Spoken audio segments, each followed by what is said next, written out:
Hi there, I'm premier online content goblin Jake Young, and this is What the Facts, our companion show to the disgusting and fascinating animated series WTF 101. This week's episode, we're covering the topic of self-experimentation and kind of trying to discover where the line is between gaining knowledge and destroying your physical body. To help us out, we've enlisted the help of an expert. He is a cultural studies professor and an author, and he has his own experiences with trial and error and kind of pushing his own body to the limits. Will Brooker. Will, how you doing? I'm doing very well. Thanks for having me. I think the main thing, the biggest experiment that you personally went on was you tried to live for a year as David Bowie. Yes, I did. That couldn't have gone perfectly smoothly, right? You had to have hit some road bumps. Well, yeah, David Bowie died. So after that point, I was kind of glad I was still alive. David Bowie died exactly halfway through the project, which was tragic, really. It almost threw me off the rails, but I felt I had to carry on rather than abandon the project. But that was a real blow. So you can't foresee the effect of what you start when you're doing an experiment. You kind of have to see it through, especially in self-experimentation. The line between constructive and destructive gets blurry. Obviously, in the episode, they talk about a Gus Beer who injected cocaine into his spinal column and beat his lab partner senseless. How far do you think you or one of your colleagues could go in the pursuit of knowledge? Well, we would have to stay on the right side of the law. I mean, David Bowie took, I don't know if he injected it, he certainly snorted a great deal of cocaine, but it wasn't for scientific purposes, so actually didn't really serve any medical benefit. So in that context, I regard Beer quite favourably, because at least he was trying to do some good. He was a pioneer of anaesthetics. I mean, his experiments actually worked, whereas David Bowie was just inhaling a great deal of cocaine for his own pleasure, I suppose. It did result in some great LPs. He produced great work from it, and a lot of people take a lot of cocaine and give us nothing. But David Bowie gave us some great art. But I think Beer is on a different level there. I regard Beer quite favourably, because at least he was doing it for scientific purpose, and I think he did have positive results. So there's something to be gained. Like, it's not just throwing stuff at the wind. If you're going to put your body on the line, it better be for something that benefits humanity.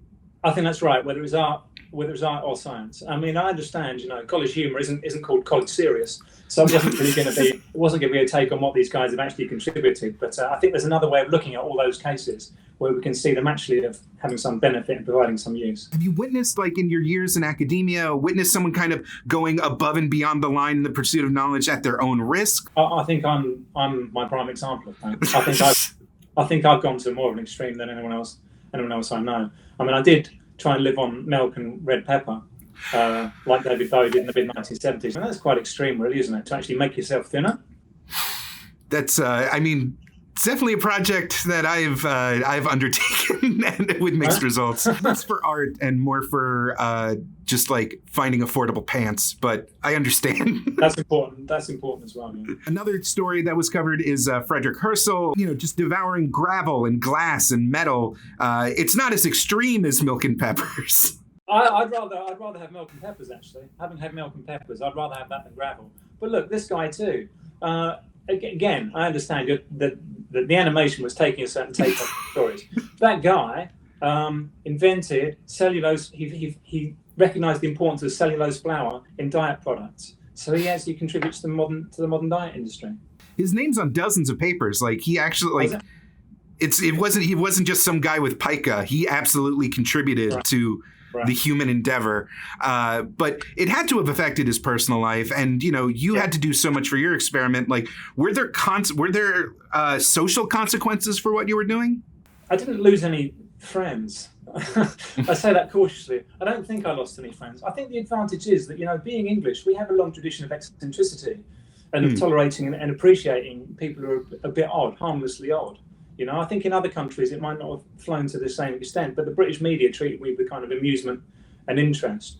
I did have a moment of international media fame. I was interviewed quite a lot and had my voice, my answers translated into other languages. So it's a very interesting experience to become a kind of public property. I mean, I figured if I walk out on the street tomorrow with a lightning bolt painted on my face, someone's at least gonna make a comment. Everyone was just kind of neat, good for him. Yeah, they would think you were him, probably. So when Stubbins Firth was, drowning himself in infected bile and vomit and yellow fever piss. He was trying to prove that the yellow fever was caused by just the unpleasantness of the summer heat and not. And, people were just stressing themselves into dying in the streets. I think it was actually mosquitoes, yeah. In the end, it was mosquitoes. He had the right ideas, though. He had the right idea. If people don't make mistakes, other people can't come along and build on those mistakes. People have got to publish things which are wrong for other people to come along and learn from it, right? Another thing about Stubbins Firth, he was very young. I think he was 20 when he published that research, and I believe he died when he was 36. He was doing that work. He was a pretty juvenile researcher. It's kind of maybe immature, maybe too keen. Within your own career, what were some truly spectacular examples of failed experimentation that you got to bear witnesses? Don't name names. It's fine. We don't want to embarrass anyone. Well, you did have to. I mean, the cartoon, the animation did pick 4 examples from the last few hundred years. So the spectacular examples are maybe few and far between. I like those guys because they were colourful and they pushed the envelope.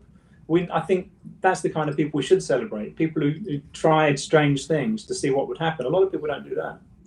We remember the people who particularly pushed it, who went to extremes. What made it important that you had to experiment on yourself? Why didn't you create a group? Why didn't you create a double-blind Bowie doppelganger study? Why did it have to be yourself? I'll tell you why. Because that's the most ethical way to do it. To do it to yourself. I like those guys too. The guy that injected loads of cocaine and then cut off his own leg, whatever he did. Yeah, do it yourself because you don't want to inflict on other people. If you want to be prepared to do something, I think you've got to take the risks yourself. You're in control of your own body, and so I treated my own body as a kind of experimental site by putting on certain diets, certain substances, and so on, putting it through certain experiences, and then you've got part of yourself which is kind of immersed in the project. And another part of yourself is little satellite observing, yeah? So you've got to almost keep different sides of yourself. One part of you is going through the process of what would it be like to have David Bowie's experiences? And the other part is taking notes and commenting on it. So you've got to split yourself into different parts, the experimenter and the subject. So we covered the ethical route, but just for the hell of it, let's go unethical for a second. Has there ever been a grand social experiment or scientific experiment you've ever wanted to run? Say you could get half the world to participate in something. What is something you desperately want to know? Yeah, you know what I would do? The snapping, man. Like Thanos. Oh, you just go full Thanos? Yeah, I did it. Go full Thanos. It's either to see how humans adapt to loss on a grand scale, or you're just sick of the line at the post office. Oh, the first thing. Okay, the first thing. But the first thing. I'd like to see how humans adapt to that world, yeah. Will, thank you so much once again for joining us. I really think we got a little bit inspirational this time around. Is there any way people can follow you online or keep track of your work? Any upcoming projects we should know about? Yeah, if people want to see some online quality content, they can follow me on Twitter @Will Brooker, just my name. And I've got a new book about David Bowie coming out in November, which is called Why Bowie Matters. It's not an academic book. It's for anyone. And it does what the title suggests. It discusses why Bowie matters to us and what we can learn from him, what we can learn from his example. Thank you so much once again, and good luck. And thanks for the knowledge bombs that have been dropped so graciously. Thank you for having me. Well, that was enlightening and surprisingly less nauseating than I expected. Good job, Will. Tune in next time when we're going to get traumatizingly sexual with animals. And yeah, that's how we're going to phrase that. Don't forget to check out WTF 101 on dropout.tv. And until next time, hey, keep being curious. How's that for a thing? Keep being curious.